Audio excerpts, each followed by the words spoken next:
Hi friends, welcome back to my channel. ನಾನು ನಿಮ್ಮ Revathi. Friends, RG tailoring ಕ್ಲಾಸಿಗೆ ಸ್ವಾಗತ. ನಾನಿವತ್ತು ಏನು ವಿಡಿಯೋ ಮಾಡ್ತಾ ಇದ್ದೀನಿ ಅಂದರೆ ಫ್ರೆಂಡ್ಸ್, ನಂದೊಂದು ಬ್ಲೌಸು ಅಂದರೆ ನಂದಲ್ಲ, ಕಸ್ಟಮರ್ ಬ್ಲೌಸು ಸ್ಟಿಚ್ಚಾಗಿ ರೆಡಿಯಾಗಿತ್ತು. ಕಸ್ಟಮರಿಗೆ ಸಹ ಕೊಟ್ಟಿದ್ದೆ. ಅವರು ಕರೆಕ್ಟಾಗಿಲ್ಲ, ಚೂರು ಚೆನ್ನಾಗಾಗಿಲ್ಲ, ಈ ಬ್ಲೌಸ್ ಬೇಡ ಅಂತ ಹೇಳಿ ನನಗೆ ತಂದು ಕೈಗೆ ಕೊಟ್ಟರು.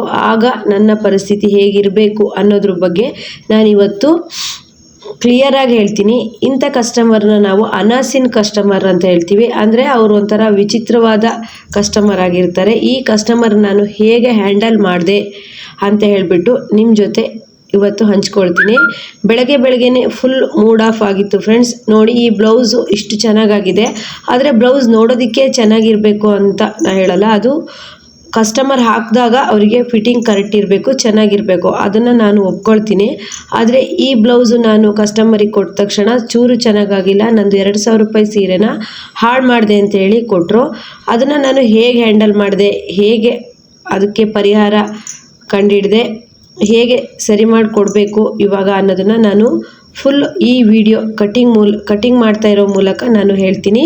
ಎಲ್ಲೂ ಸ್ಕಿಪ್ ಮಾಡ್ದೇನೆ ನೋಡಿ, ಹಾಗೆ ವಿಡಿಯೋ ಕೊನೆವರೆಗೂ ನೋಡಿ. ತುಂಬ ಇಂಟ್ರೆಸ್ಟಿಂಗ್ ಆಗಿದೆ. ಯಾಕಂದರೆ ಟೈಲರಿಂಗ್ ಮಾಡ್ತಾ ಇರೋರಿಗೆ ಈ ಥರದ ಅನುಭವ ತುಂಬ ಆಗಿರುತ್ತೆ. ಆದರೆ ಸ್ಟಾರ್ಟಿಂಗ್ ಕಲಿತಾ ಇದ್ದರೆ ಯಾವುದಕ್ಕೂ ಹೆದರ್ಕೋಬಾರ್ದು, ಧೈರ್ಯವಾಗಿ ಮಾಡಬೇಕು. ನಾನು ತುಂಬ ವರ್ಷ ಟೈಲರಿಂಗ್ ಮಾಡಿರೋದ್ರಿಂದ ನಾನು ಅಷ್ಟು ಸುಲಭಕ್ಕೆ ನನ್ನ ಕೆಲಸ ತಪ್ಪು ಅಂತ ನಾನು ಒಪ್ಕೊಳ್ಳಿಲ್ಲ. ಅವರಿಗೆ ಯಾವ ರೀತಿ ಹೇಳಿದೆ, ಯಾವ ರೀತಿ ತಿಳಿಸಿ ಹೇಳಿದೆ, ಏನು ಮಾಡಿದೆ ಅಂತ ಹೇಳ್ಬಿಟ್ಟು ನಾನು ವಿಡಿಯೋದಲ್ಲಿ ಹೇಳ್ತೀನಿ, ಪೂರ್ತಿ ಹೇಳ್ತೀನಿ.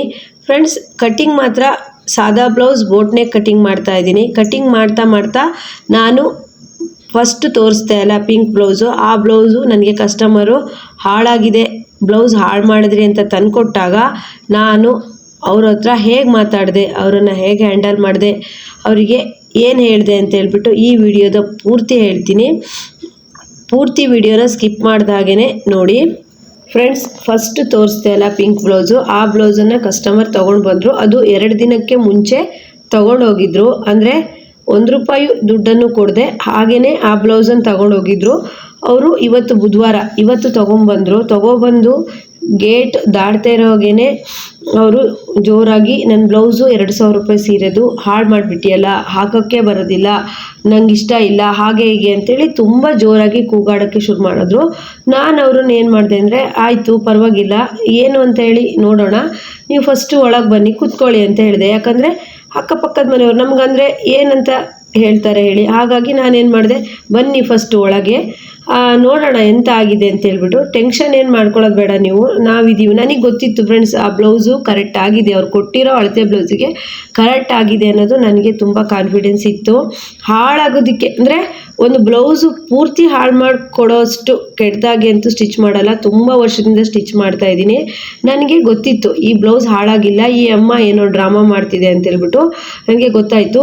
ಅವರು ಬ್ಲೌಸ್ ಅಷ್ಟೇ ಇಸ್ಕೊಂಡು ಹೋಗಿದ್ರು, 1 ರೂಪಾಯಿಯೂ ದುಡ್ಡು ಕೊಟ್ಟಿರಲಿಲ್ಲ.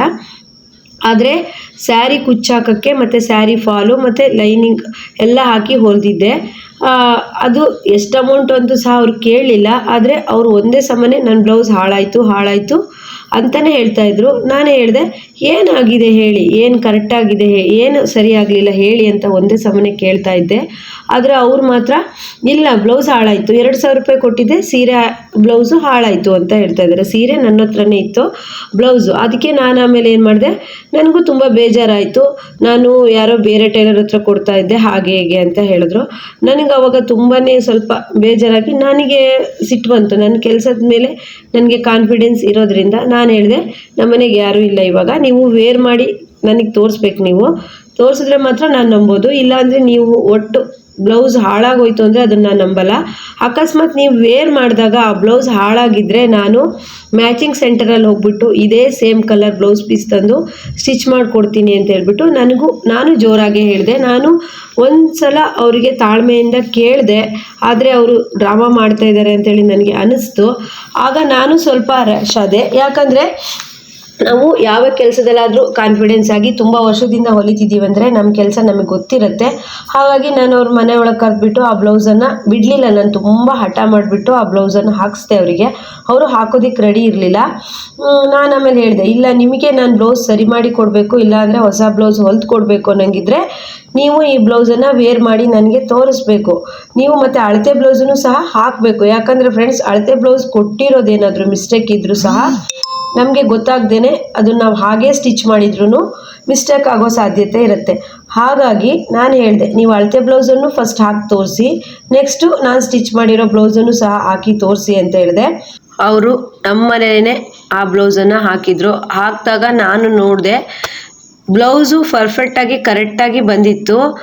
ಆದರೆ ಅವ್ರಿಗೆ ನಾನು ಕೇಳಿದೆ, ಬ್ಲೌಸಲ್ಲಿ ಎಲ್ಲೂ ಪ್ರಾಬ್ಲಮ್ ಇಲ್ಲ, ಏನು ಪ್ರಾಬ್ಲಮ್ ಇದೆ ಅಂದರು. ಅವರು ಆಮೇಲೆ ನಿಧಾನವಾಗಿ ಇಲ್ಲ ತೋಳು ಕರೆಕ್ಟಾಗಿದೆ, ಇಲ್ಲ ಇಲ್ಲಿ ಕರೆಕ್ಟಾಗಿದೆ, ಅಲ್ಲಿ ಕರೆಕ್ಟಾಗಿದೆ ಅಂತೇಳಿ ಅವರು ಸಹ ಡ್ರಾಮಾ ಮಾಡೋಕ್ಕೆ ಶುರು ಮಾಡಿದ್ರು. ನಾನು ಅವಾಗ ಒಂದೇ ಸಲಿಗೆ ರ್ಯಾಶ್ ಆಗಿ ಹೇಳಿದೆ, ಈ ರೀತಿ ಮಾಡಬಾರ್ದು, ನೀವು ಏನಾಗಿದೆ, ಯಾಕೆ ಈ ಥರ ನೀವು ಡೈರೆಕ್ಟಾಗಿ 50-100 ಕಮ್ಮಿ ಮಾಡಿ ಅಂತ ಹೇಳಿದ್ರೆ ಕಮ್ಮಿ ಮಾಡ್ಬೋದು. ಈ ಬ್ಲೌಸ್ ಅಲ್ಲ ಇನ್ನೊಂದು ಬ್ಲೌಸ್ಗೆ ಬರುತ್ತೆ. ಆದರೆ ಅವರು ಏನು ಮಾಡಿದ್ದು ಅಂತಂದರೆ, ಈ ರೀತಿ ಫುಲ್ ಕರೆಕ್ಟಾಗಿಲ್ಲ ಅಂತಂದರೆ ನಾನು ದುಡ್ಡು ಕೇಳ್ದೇನೂ ಇರ್ಬೋದು ಅನ್ನೋದು ಅವರು ಮೈಂಡಲ್ಲಿ ಇತ್ತು ಅನಿಸುತ್ತೆ. ಮತ್ತು ಏನಿತ್ತು ಅಂತ ಗೊತ್ತಿಲ್ಲ ಅವರಿಗೆ. ಮತ್ತೆ ನಾನು ಕೇಳಿದೆ, ಯಾಕೆ ನೀವು ಈ ಥರ ಮಾಡಿದ್ದು, ನನಗೆ ತುಂಬ ಬೇಜಾರಾಯಿತು. ಅಂದರೆ ನಾನು ಹೊಲ್ದಿರೋ ಬ್ಲೌಸೇ ಚೆನ್ನಾಗಿಲ್ಲ, ಹಾಳು ಮಾಡಿಬಿಟ್ಟೆ ಅಂತ ನೀವು ಕೂಗಾಡ್ತಾ ಇದ್ರಿ. ಈಗ ಹಾಕ್ಸಿದ್ರ ಮೇಲೆ ಕರೆಕ್ಟಾಗಿದೆಯಲ್ಲ ಬ್ಲೌಸು, ಯಾಕೆ ಈ ಥರ ಮಾಡಿದ್ರಿ ಅಂತ ನಾನು ಅವ್ರ ಹತ್ರ ಕೇಳಿದೆ. ಇನ್ಮೇಲೆ ನನ್ನ ಹತ್ರ ಬ್ಲೌಸ್ ಹೊಲಿಯೋಕ್ಕೆ ಕೊಡಬೇಡಿ ನೀವು, ಈ ಬ್ಲೌಸಿಂದ ಎಷ್ಟು ಅಮೌಂಟ್ ಇದೆ ಈ ಕೊಟ್ಬಿಟ್ಟು ಲೆಕ್ಕಾಚಾರ ಮಾಡಿ ಅಂತ ಹೇಳಿದೆ. ಅದಕ್ಕೆ ಅವ್ರು ಹೇಳಿದ್ರು, ಇಲ್ಲ ನನಗಿದು ಬ್ಯಾಕ್ ನೆಕ್ ಡಿಸೈನ್ ಇಷ್ಟ ಆಗಿಲ್ಲ, ನನಗೆ ಎಂಬ್ರಾಯ್ಡ್ರಿ ಬೇಕಿತ್ತು ಅಂತ ಹೇಳಿದ್ರು. ನಾನು ಹೇಳಿದೆ, ಎಂಬ್ರಾಯ್ಡ್ರಿ ಬೇಕಿತ್ತು ಅಂದರೆ ನೀವು ಫಸ್ಟ್ ಹೇಳಬೇಕಿತ್ತು. ನೀವು ಫಸ್ಟಿಗೆ ಎಂಬ್ರಾಯ್ಡ್ರಿ ಬ್ಲೌಸಿಗೆ ಜಾಸ್ತಿ ಆಗುತ್ತೆ, ಎಂಬ್ರಾಯ್ಡ್ರಿ ಬ್ಲೌಸ್ ಬೇಡ, ಏನಾದರೂ ಲೇಸ್ ಹಚ್ಚಿಬಿಟ್ಟು ಡಿಸೈನ್ ಮಾಡು ಅಂತ ಹೇಳಿದ್ರಿ. ನಾನು ಅದೇ ರೀತಿಯೇ ಡಿಸೈನ್ ಮಾಡಿದ್ದೀನಲ್ವಾ, ಮುಂಚೆ ಎಲ್ಲ ನಿಮ್ಮ ಬ್ಲೌಸ್ ಹೊಲ್ಕೊಟ್ಟಾಗ ಇದೇ ರೀತಿ ಡಿಸೈನ್ ಮಾಡಿದ್ದೆ. ಈ ಬ್ಲೌಸಿಗೆ ಯಾಕೆ ಇಷ್ಟು ಡ್ರಾಮಾ ಮಾಡಿದ್ರಿ, 2,000 ರೂಪಾಯಿ ಕೊಟ್ಬಿಟ್ಟು ಸೀರೆ ತಗೊಳಕ್ಕಾಗತ್ತೆ, ನಿಮಗೆ 1,000 ರೂಪಾಯಿ ನಮ್ಮ ಸ್ಯಾರಿಗೆ ಮತ್ತು ಬ್ಲೌಸಿಗೆ ಕುಚ್ಚಾಕೋದಕ್ಕೆ, ಬ್ಲೌಸ್ ಹೊಲ್ದಿದ್ದಕ್ಕೆಲ್ಲ ಸೇರಿ 1,000 ರೂಪಾಯಿ ಕೊಡೋದಕ್ಕೆ ಕಷ್ಟ ಆಗುತ್ತಾ ಅಂತ ಹೇಳ್ಬಿಟ್ಟು ಕೇಳಿದೆ. ಡೈರೆಕ್ಟಾಗಿ ನೀವು 100-200 ಕಮ್ಮಿ ಮಾಡಿ ಅಂತ ಹೇಳಿದರೆ ಏನಾದರೂ ಮಾಡ್ಬೋದಿತ್ತು. ಆದರೆ ಈ ರೀತಿ ಮಾಡಿ ನಮ್ಮ ಕೆಲಸನೇ ತಪ್ಪು ಅಂತ ಹೇಳಿದಾಗ, ಹೊರಗಡೆ ಎಲ್ಲ ಕೂಗಾಡಿದಾಗ ನಮಗೆ ಹೇಗನ್ಸುತ್ತೆ, ಅಕ್ಕಪಕ್ಕ ಮನೆ ಅವರ ಎದುರುಗಡೆ ಅಂತ ಹೇಳ್ಬಿಟ್ಟು ನನಗೆ ಬೇಜಾರಾಯಿತು. ಆಗ ಅವ್ರ ಹತ್ರ ಕೇಳಿದಾಗ, ಇಲ್ಲ ನನಗೆ ಈ ಡಿಸೈನ್ ಬೇಡ, ತೆಗೆದ್ಬಿಟ್ಟು ಬ್ಯಾಕಲ್ಲಿ ಎಂಬ್ರಾಯ್ಡ್ರಿ ಮಾಡಿಸ್ಕೊಡು ಅಂತ ಹೇಳಿದ್ರು. ಅದಕ್ಕೆ ನಾನು ಹೇಳಿದೆ, ಈ ಬ್ಲೌಸ್ ಈಗ ಸ್ಟಿಚಿಂಗ್ ಮಾಡಿರೋ ಚಾರ್ಜು ಮತ್ತು ಎಂಬ್ರಾಯ್ಡ್ರಿ ಇದನ್ನು ನಾನು ಡಿಸೈನ್ ಬಿಚ್ಚಿಬಿಟ್ಟು ಎಂಬ್ರಾಯ್ಡ್ರಿ ಮಾಡಿ ಕೊಡ್ತೀನಿ, ಆದರೆ ಅದು ಎಕ್ಸ್ಟ್ರಾ ಚಾರ್ಜ್ ಆಗುತ್ತೆ ಅಂತ ಹೇಳಿದೆ. ಫ್ರೆಂಡ್ಸ್, ಈ ಕತೆ ಮುಖಾಂತರ ಏನು ತಿಳಿಯುತ್ತೆ ಅಂದರೆ, ಇವತ್ತು ಬೆಳಗ್ಗೆ ಡೈರೆಕ್ಟಾಗಿ ಆಗಿದ್ದು ಫ್ರೆಂಡ್ಸ್ ಇದು ನನಗೆ. ಆದರೆ ನಾನು ಹೆದರಲಿಲ್ಲ, ಯಾಕಂದರೆ ತುಂಬ ಜನ ಈಗ ಫಸ್ಟ್ ಸ್ಟಾರ್ಟಿಂಗ್ ಬಿಗಿನರ್ಸ್ ಸ್ಟಿಚ್ ಮಾಡ್ತಾ ಇರ್ತಾರೆ. ಈ ರೀತಿ ಆದಾಗ ತುಂಬ ಹೆದರ್ಕೊಬಿಡ್ತಾರೆ. ಬೇರೆ ಸೀರೆ ಕೊಡಿಸೋದಾಗಲಿ ಮತ್ತು ಎಕ್ಸ್ಟ್ರಾ ಅಮೌಂಟ್ ಕೊಡೋದಾಗಲಿ, ಇಲ್ಲ ದುಡ್ಡು ಬೇಡ ಬಿಡಿ ಬ್ಲೌಸ್ ಹೊಲ್ದಿದ್ದಕ್ಕೆ ಅಂತ ಹೇಳೋದಾಗಲಿ ಮಾಡ್ತಾರೆ. ಆದರೆ ಸ್ಟಿಚ್ಚಿಂಗ್ ಈಗ ತಾನೇ ಬಿಗಿನರ್ಸ್ ಸ್ಟಾರ್ಟ್ ಮಾಡಿದರೆ ಅವರು ಈ ರೀತಿ ಕಸ್ಟಮರ್ನ ತುಂಬ ಕೇರ್ಫುಲ್ಲಾಗಿ ಹ್ಯಾಂಡಲ್ ಮಾಡಬೇಕು. ಯಾಕಂದರೆ ಬ್ಲೌಸ್ ಎಲ್ಲ ಸ್ಟಿಚ್ ಆದಮೇಲೆ ಮನೆಗೆ ತಗೊಂಡು ಹೋದ್ಮೇಲೆ ಅವರು ಬ್ಲೌಸ್ ಎಲ್ಲ ಸ್ಯಾರಿ ಎಲ್ಲ ವೇರ್ ಮಾಡಾದ್ಮೇಲೆ ಈ ರೀತಿ ಡ್ರಾಮಾಗಳನ್ನು ಸಹ ಮಾಡ್ತಾರೆ. ನೀವು ಯಾವತ್ತೂ ಫಸ್ಟ್ ಸ್ಟಾರ್ಟಿಂಗು ಬ್ಲೌಸಿಗೆ ದುಡ್ಡು ಇಸ್ಕೊಂಡೇ ಕೊಡಿ. ದುಡ್ಡು ಇಸ್ಕೊಳ್ದೇ ಕೊಟ್ಟು ಅವರು ವೇರ್ ಮಾಡಾದ್ಮೇಲೆ ಅವರಿಗೆ ಇಂಟ್ರೆಸ್ಟ್ ಹೋಗುತ್ತೆ. ನಾನು ಎಲ್ಲ ಟೈಲರ್ಸಿಗೂ ಹೇಳೋದಷ್ಟೇ, ಟೈಲರ್ಸ್ ತುಂಬ ಕಷ್ಟಪಡ್ತಾರೆ. ಯಾಕಂದರೆ ನಾನು ತುಂಬ ವರ್ಷದಿಂದ ಟೈಲರಿಂಗ್ ಕೆಲಸ ಮಾಡೋದ್ರಿಂದ ನಾನು ಈ ಮಾತನ್ನು ಹೇಳ್ತೀನಿ. ಆದರೆ ನಮ್ಮ ಇಷ್ಟು ಕಷ್ಟಪಟ್ಟು ನಾವು ಕೆಲಸ ಮಾಡಿರ್ತೀವಿ, ಅವರು ಒಂದೇ ಸರಿನೇ ಬಂದ್ಬಿಟ್ಟು ಈ ರೀತಿ ಸರಿ ಇಲ್ಲ ಕೆಲಸ ಅಂತ ಹೇಳಿದಾಗ ತುಂಬ ಬೇಜಾರಾಗುತ್ತೆ. ಅವರು ನಿಧಾನವಾಗಿ ನಾವು ಏನು ಮಿಸ್ಟೇಕ್ ಮಾಡಿದ್ದನ್ನು ಹೇಳಿಬಿಟ್ಟು ಸರಿ ಮಾಡಿಸ್ಕೊಂಡು ಹೋದರೆ, ಅದು ನಾನು ಎಷ್ಟೋ ಜನಕ್ಕೆ ಆ ರೀತಿ ಕರೆಕ್ಟ್ ಮಾಡಿಕೊಟ್ಟಿದ್ದೀನಿ ಫ್ರೆಂಡ್ಸ್. ಯಾಕಂದರೆ ಯಾವ ಟೈಲರ್ ಎಷ್ಟೇ ವರ್ಷ ಕಲ್ತಿರೋ ಟೈಲರ್ ಆದ್ರೂ ಸಣ್ಣ ಪುಟ್ಟ ಲೂಸು ಟೈಟು ಅನ್ನೋ ಮಿಸ್ಟೇಕ್ ಆಗೇ ಆಗುತ್ತೆ. ಆದರೆ ಈ ರೀತಿ ಅನಾಸಿನ್ ಕಸ್ಟಮರಿಗೆ ನೀವು ಎಷ್ಟೇ ಪರ್ಫೆಕ್ಟಾಗಿ ಹೊಲಿರಿ, ಅಲ್ಲಿ ಏನಾದರೂ ಡಿಫ್ರೆನ್ಸ್ ಹೇಳ್ತಾರೆ. ಮತ್ತು ಅವರಿಗೆ ಇನ್ನೊಂದು ತಲೆಯಲ್ಲಿ ಬಂದಿದ್ದೇನು ಅಂದರೆ, ನಾನು ಟೈಲರಿಂಗ್ ಕ್ಲಾಸ್ ಮಾಡ್ತೀನಿ, ನಮ್ಮ ಟೈಲರಿಂಗ್ ಕ್ಲಾಸಲ್ಲಿ 20 ಜನ ಸ್ಟೂಡೆಂಟ್ ಇದ್ದಾರೆ, ಅವರಿಗೆ ಅವ್ರನ್ನೆಲ್ಲ ನೋಡಿಬಿಟ್ರಲ್ಲ, ಅವ್ರ ಹತ್ರ ನಾವು ಸ್ಟಿಚ್ ಮಾಡಿಸ್ತೀವಿ ಅಂತೇಳ್ಬಿಟ್ಟು ಅದು ಒಂದು ಅವರಿಗೆ ಆಯಿತು. ಆದರೆ ನಾನು ಅವ್ರ ಹತ್ರ ಕೇಳಿದೆ, ಟೈಲರಿಂಗ್ ಕ್ಲಾಸಿಗೆ ಬರೋ ಸ್ಟೂಡೆಂಟ್ ಇಷ್ಟು ಪರ್ಫೆಕ್ಟಾಗಿ ಇಷ್ಟು ದಿವಸದಲ್ಲೇ ಹೊಲಿಯೋಕ್ಕೆ ಸಾಧ್ಯ ಇಲ್ಲ, 6 ತಿಂಗಳಾದರೂ ಅವರು ಸ್ಟಿಚಿಂಗನ್ನು ಕಲ್ತಿರಬೇಕು. ಫ್ರೆಂಡ್ಸ್, ಈ ವಿಡಿಯೋದ ಮುಖಾಂತರ ನಾನು ಏನು ಹೇಳೋಕ್ಕೆ ಇಷ್ಟಪಡ್ತಾ ಇದ್ದೀನಿ ಅಂತಂದರೆ, ನಮ್ಮ ಕೆಲಸದ ಮೇಲೆ ನಮಗೆ ಕಾನ್ಫಿಡೆನ್ಸ್ ಇರಬೇಕು, ನಾವು ಮಾಡೋ ಕೆಲಸ ನೀಟಾಗಿರಬೇಕು. ಫ್ರೆಂಡ್ಸ್, ಅವರು ಬಂದು ಬೆಳಗ್ಗೆ ನಂಗೆ ಹೇಳಿದಾಗ ಸ್ವಲ್ಪ ಹೊತ್ತು ನನಗೂ ಬೇಜಾರು ಅನ್ನಿಸ್ತು. ಆದರೆ ನಾನು ತಕ್ಷಣ ಏನು ಮಾಡಿದೆ ಅಂದರೆ ಆ ಬ್ಲೌಸನ್ನು ಹಾಕಿ ತೋರ್ಸೋಕ್ಕೆ ಹೇಳಿದೆ. ಇಲ್ಲ ಅಂದಿದ್ರೆ ನನಗೆ ಸಂಜೆವರೆಗೂ ನಾನು ಮಾಡಿರೋ ಕೆಲಸ ತಪ್ಪ ಅಂತ ಅನ್ನಿಸ್ತಾ ಇತ್ತು. ಮೊದಲೆಲ್ಲ ನನಗೆ ಒಂದ್ಸಲಿ ಹೀಗೆ ಎಲ್ಲ ಆಗಿತ್ತು. ಆಗ ನಾನು ಟೈಲರಿಂಗನ್ನೇ ಬಿಟ್ಬಿಡೋಣ ಅಂತ ಹೇಳ್ಬಿಟ್ಟು ಅಂದ್ಕೊಳ್ತಿದ್ದೆ. ಆದರೆ ನಾನು ಅವಾಗ ಟೈಲರಿಂಗ್ ಬಿಟ್ಟಿದ್ರೆ ಈಗ ಇಷ್ಟೆಲ್ಲ ನಾನು ಕಲಿಯೋದಕ್ಕೆ ಸಾಧ್ಯ ಆಗ್ತಿರ್ಲಿಲ್ಲ. ಯಾರೋ ಒಬ್ಬರು ಇಬ್ಬರು ಹೇಳ್ತಾರೆ ಅಂತ ಹೇಳ್ಬಿಟ್ಟು ನಾವು ಮಾಡೋ ಕೆಲಸದ ಬಗ್ಗೆ ನಮಗೆ ನಂಬಿಕೆ ಇಲ್ಲದೆ ಹೋಗಬಾರ್ದು, ನಂಬಿಕೆ ಇರಬೇಕು. ಫ್ರೆಂಡ್ಸ್, ನಾನು ಈ ವಿಡಿಯೋದ ಮುಖಾಂತರ ಏನು ಹೇಳ್ತೀನಿ ಅಂದರೆ, ನಮಗೆ ಟೈಲರಿಂಗ್ ಮಾಡ್ತಾ ಇದ್ದೀವಿ ಅಂದರೆ ಎಲ್ಲ ಥರ ಕಸ್ಟಮರ್ ಇರ್ತಾರೆ. ಅಂದರೆ ಸ್ವಲ್ಪ ಹೆಚ್ಚು ಕಡಿಮೆ ಆದರೂ ಅಡ್ಜಸ್ಟ್ ಆಗುವಂಥ ಕಸ್ಟಮರು ಇರ್ತಾರೆ. ಚೂರು ತಪ್ಪಾದ್ರೂ ಬ್ಲೌಸ್ ಹಾಳಾಯಿತು ನಮಗೆ ಬೇಡ ಅಂತ ಹೇಳ್ಬಿಟ್ಟು ಗಲಾಟೆ ಮಾಡೋವಂಥ ಕಸ್ಟಮರು ಇರ್ತಾರೆ. ಮತ್ತು ಇನ್ನೂ ವಿಚಿತ್ರ ಥರ ಕಸ್ಟಮರು ಇರ್ತಾರೆ. ಆದರೆ ನಾವು ಅವ್ರನ್ನೆಲ್ಲ ಸಮಾಧಾನದಿಂದ ಹ್ಯಾಂಡ್ಲ್ ಮಾಡಬೇಕಾಗತ್ತೆ. ಮತ್ತು ನಾವು ಮಾಡೋ ಕೆಲಸನ ನೀಟಾಗಿ ಕ್ಲಿಯರಾಗಿ ನಾವು ಮಾಡ್ತೀವಿ ಅಂತ ಅಂದರೆ ನಮ್ಮ ಕೆಲಸದ ಬಗ್ಗೆ ನಮಗೆ ಕಾನ್ಫಿಡೆನ್ಸ್ ಇರುತ್ತೆ.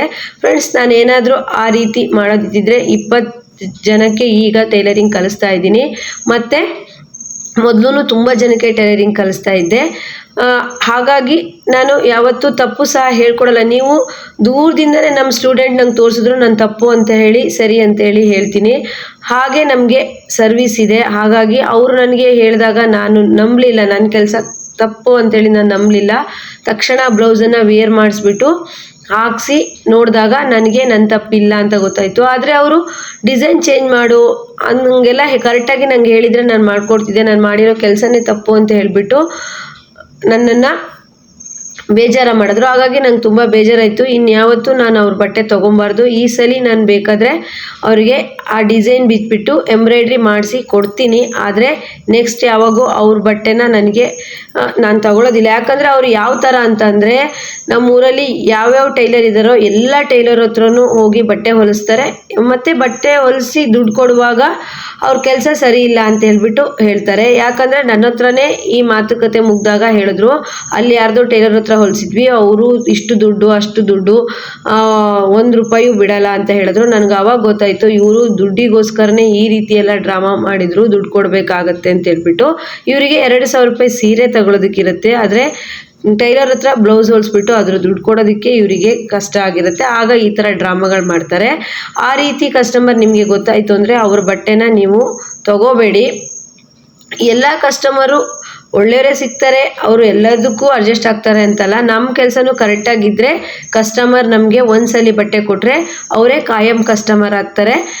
ಇದನ್ನು ಹೇಳ್ತಾ ಫ್ರೆಂಡ್ಸ್, ನಾನು ಇವತ್ತು ನನ್ನ ಇಷ್ಟು ಅನುಭವನ ಹೇಳಿದ್ದೀನಿ. ಹಾಗೆ ಸಾದಾ ಬ್ಲೌಸ್, ಬೋಟ್ ನೆಕ್ ಬ್ಲೌಸನ್ನು ಸಹ ಕಟಿಂಗ್ ಮಾಡಿದ್ದೀನಿ. ಫ್ರೆಂಡ್ಸ್, ನಾನು ಇಷ್ಟು ವಿಡಿಯೋ ಹಾಕಿದ್ದೀನಿ, ಇಷ್ಟೆಲ್ಲ ಸ್ಟಿಚಿಂಗ್ ವಿಡಿಯೋ ತೋರಿಸಿದ್ದೀನಿ. ತುಂಬ ಜನ ನಮ್ಮ ವಿಡಿಯೋ ನೋಡಿಬಿಟ್ಟು ತುಂಬ ಚೆನ್ನಾಗಿ ಹೇಳ್ಕೊಡ್ತೀರಾ ಅಂತ ಹೇಳ್ಬಿಟ್ಟು ನಮಗೆ ವಿಡಿಯೋಗೆ ಕಮೆಂಟ್ ಮಾಡಿದ್ದಾರೆ. ಹಾಗೆಲ್ಲ ಇರುವಾಗ ಈ ರೀತಿ ಒಬ್ಬರು ಇಬ್ಬರು ಹೇಳಿರೋ ಮಾತನ್ನು, ಅಂದರೆ ಬ್ಲೌಸ್ ಸರಿಯಾಗಿಲ್ಲ ಅಂತ ಹೇಳ್ಬಿಟ್ಟು ನಮಗೆ ಹೇಳ್ತಾರಲ್ಲ, ಅದನ್ನು ನೀವು ತಲೆ ಕೆಡಿಸ್ಕೊಬೇಡಿ. ಅದ್ರಿಗಿಂತ ಕರೆಕ್ಟಾಗಿ ಇನ್ನೂ ಚೆನ್ನಾಗೆ ಬಟ್ಟೆ ಹೊಲಿದ್ಬಿಟ್ಟು ನೀವು ತೋರಿಸ್ಬೇಕು. ಫ್ರೆಂಡ್ಸ್, ನಮ್ಮ ಕಸ್ಟಮರಲ್ಲೇ ನಂಗೊಬ್ಬರು ಹೇಳಿದರು, ಅಂದರೆ ನಂಗೆ ಜಾಸ್ತಿ ಚೂಡಿ ಟಾಪು ಅವೆಲ್ಲ ಫಿಟ್ಟಿಂಗ್ ಬರ್ತಾಯಿತ್ತು. ನನಗೆ ಸ್ವಲ್ಪ ಇಂಟ್ರೆಸ್ಟು ಚೂಡಿ ಟಾಪು, ನೈಟಿ ಫಿಟ್ಟಿಂಗು ಈ ರೀತಿ ಕೆಲಸ ಇಂಟ್ರೆಸ್ಟ್ನ ಸ್ವಲ್ಪ ಅದನ್ನು ಜಾಸ್ತಿ ಮಾಡ್ತಾಯಿದ್ದೆ. ಅವರು ನನಗೆ ಒಂದ್ಸಲಿ ಹೇಳಿದ್ರು, ನಾನು ಬ್ಲೌಸ್ ಕೊಡೋದು ಸ್ವಲ್ಪ ಲೇಟಾಗಿದ್ದಕ್ಕೆ ಅವರು ಹೇಳಿದ್ರು, ನೀನು ನೈಟಿ ಟಾಪು ಫಿಟ್ಟಿಂಗ್ ಮಾಡೋದಕ್ಕೆ ಲಾಯಕ್ಕು, ಬ್ಲೌಸ್ ಹೊಲಿಯೋದಕ್ಕೆ ಲಾಯಕ್ಕಲ್ಲ.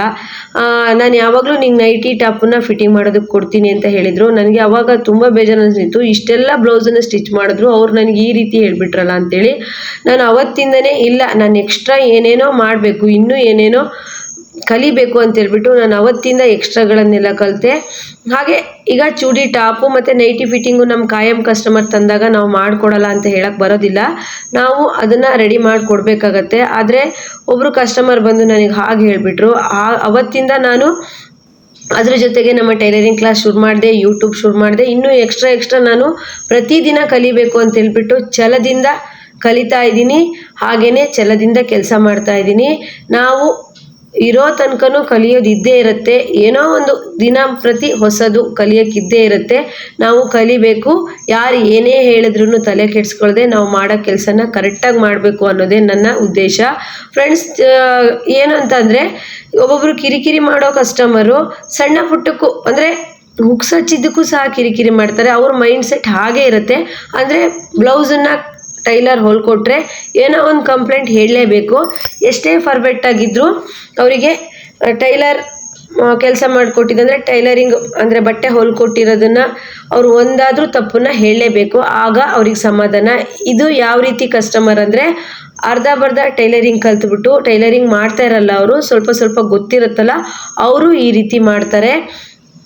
ಎಲ್ಲರೂ ಇದೇ ರೀತಿ ಮಾಡೋದಿಲ್ಲ. ಸ್ವಲ್ಪ ಗೊತ್ತಿರುತ್ತೆ, ಅವ್ರು ಟೈಲರಿಂಗ್ ಮಾಡ್ತಾ ಇರಲ್ಲ, ಬ್ಲೌಸ್ ಬಗ್ಗೆ ಸ್ವಲ್ಪ ಗೊತ್ತಿರುತ್ತಲ್ಲ, ಅವರು ಈ ರೀತಿ ಎಲ್ಲ ಮಾಡ್ತಾರೆ. ನಾವು ಎಲ್ಲ ಕಸ್ಟಮರನ್ನು ಸರಿಯಾಗಿ ನಿಧಾನವಾಗಿ ಸಮಾಧಾನವಾಗಿ ಹ್ಯಾಂಡ್ಲ್ ಮಾಡಬೇಕು. ಕಸ್ಟಮರನ್ನ ಕಳ್ಕೊಬೇಡಿ ಫ್ರೆಂಡ್ಸ್. ನೀವು ಮಾಡಿರೋ ಕೆಲಸಕ್ಕೆ ಅಮೌಂಟ್ ಕೊಡೋದಕ್ಕೆ ತುಂಬ ಚೌಕಾಸಿ ಮಾಡೋರು, ತುಂಬ ಲೇಟ್ ಮಾಡೋರಿಗೆ ನೀವು ಬ್ಲೌಸನ್ನು ಸ್ಟಿಚ್ ಮಾಡೋದಕ್ಕೆ ಹೋಗಬೇಡಿ. ಯಾಕಂದರೆ ಕಷ್ಟಪಟ್ಟು ಸ್ಟಿಚ್ ಮಾಡಿ ಅದು ಉಪಯೋಗ ಇಲ್ದಾಗುತ್ತೆ. ನೀವು ಏನೋ ಕಮಿಟ್ಮೆಂಟಿಗೋಸ್ಕರ ಅಂದರೆ ನಿಮ್ಮ ಕಷ್ಟಗಳಿಗೋಸ್ಕರ ಸ್ಟಿಚ್ ಮಾಡ್ತಾ ಇರ್ತೀರ. ಅವರು ಬ್ಲೌಸು ದುಡ್ಡನ್ನು ಕರೆಕ್ಟಾಗಿ ಕೊಡಲಿಲ್ಲ ಅಂತ ಅಂದರೆ 1 ಸಲ 2 ಸಲ ನೋಡ್ಬೋದು. ಪ್ರತಿ ಸಲ ಅದೇ ರೀತಿ ಮಾಡ್ತಾ ಇದ್ರು ಅಂದರೆ ಆ ಕಸ್ಟಮರ್ ಬೇಡ ನಮಗೆ.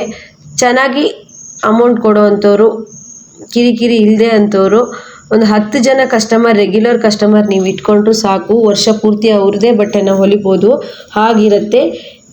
ಈ ರೀತಿ ಹೇಳ್ತಾ ಫ್ರೆಂಡ್ಸ್, ನಾನು ಈ ವಿಡಿಯೋನ ಇಲ್ಲಿಗೆ ಎಂಡ್ ಮಾಡ್ತಾ ಇದ್ದೀನಿ. ನಾನು ಸರಿಯಾಗಿಲ್ಲ ಅಂತ ಹೇಳಿದ್ರಲ್ಲ ಕಸ್ಟಮರು, ಅದು ಇದೇ ಬ್ಲೌಸ್ಗೆ ಅವರು ಹಾಗೆಲ್ಲ ಹೇಳಿದ್ದು. ಆದರೆ ನಾನು ತಲೆ ಕೆಡಿಸ್ಕೊಳ್ಳಲ್ಲ. ಅವ್ರಿಗೆ ಎಂಬ್ರಾಯ್ಡ್ರಿ ಬೇಕಂತೆ, ಎಂಬ್ರಾಯ್ಡ್ರಿ ಮಾಡಿಕೊಡ್ತೀನಿ.